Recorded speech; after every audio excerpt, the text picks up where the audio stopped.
pagi, salam sejahtera bagi kita semua. Shalom, Om Swastiastu, Namo Buddhaya, salam kebajikan.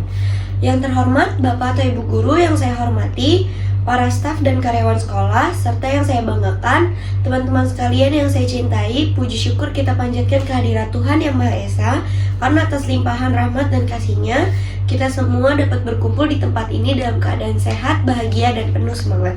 Tidak lupa marilah kita kirimkan doa dan salam kepada Nabi Muhammad SAW beserta keluarga, sahabat, dan umatnya hingga akhir zaman. Hari ini merupakan momen yang sangat istimewa bagi kita semua, momen dimana yang kita tidak hanya hadir sebagai pelajar, guru, atau warga sekolah, tapi sebagai manusia yang saling terhubung oleh rasa kemanusiaan, kepedulian, dan tanggung jawab sosial.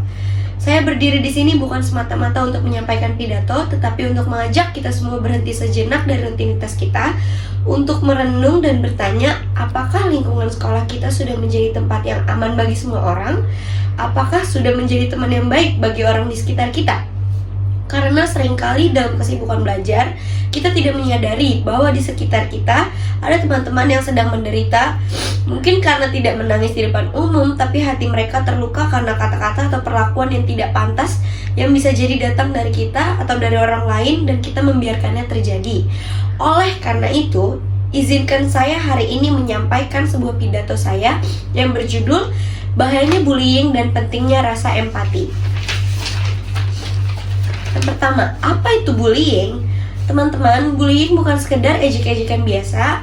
Bullying adalah segala bentuk kekerasan atau tekanan baik secara fisik, verbal maupun emosional yang dilakukan secara berulang-ulang dengan tujuan menyakiti atau merendahkan orang lain. Tindakan ini bisa berupa pukulan, dorongan, celaan, ancaman, gosip jahat, bahkan mengejek di media sosial. Bullying bisa terjadi di mana saja, contohnya di sekolah, di rumah, bahkan di dunia maya. Dan sayangnya, banyak dari kita yang tidak menyadari bahwa kita mungkin pernah menjadi pelaku, korban, atau bahkan diam saja saat melihatnya terjadi. Dampak bullying. Jangan pernah anggap enteng tindakan bullying. Bagi korban, bullying bisa meninggalkan luka yang dalam, bukan hanya luka fisik, tetapi juga luka batin. Korban bullying bisa merasa tidak berharga, tekanan, kehilangan semangat belajar, bahkan sampai depresi dan ingin mengakhiri hidupnya. Coba bayangkan jika kita tidak berada di posisi mereka, bagaimana rasanya jika setiap hari kita datang ke sekolah dengan perasaan yang takut diejek, takut disindir, bahkan dipukul. Ini bukan hanya soal fisik, ini soal harga diri dan martabat manusia. Mengapa kita harus peduli? Sebagai pelajar, sebagai teman, sebagai manusia, kita punya tanggung jawab moral untuk saling menjaga, bukan saling menjatuhkan. Kita tidak pernah tahu perjuangan apa yang sedang dihadapi seseorang. Mungkin ia sedang bermasalah di rumah atau merasa kesepian, maka satu kata kasar dari kita bisa menjadi pukulan terakhir yang membuatnya menyerah. Kita harus peduli karena diam saat melihat bullying juga adalah bagian dari masalah. Kita bisa mulai dari hal sederhana, contohnya tidak ikut-ikutan mengejek, tidak menyebarkan gosip, dan berani membela yang lemah.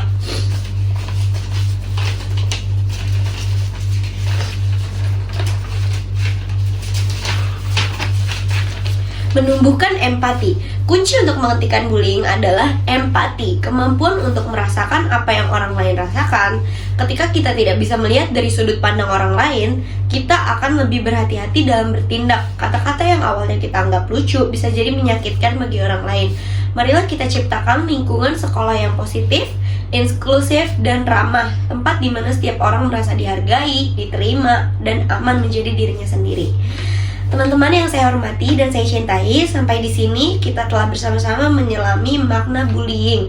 Bukan hanya sebagai tindakan negatif, tapi sebagai luka sosial yang bisa merusak kehidupan seseorang.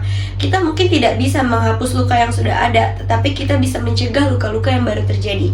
Setiap dari kita punya ketakutan untuk menjadi agen perubahan.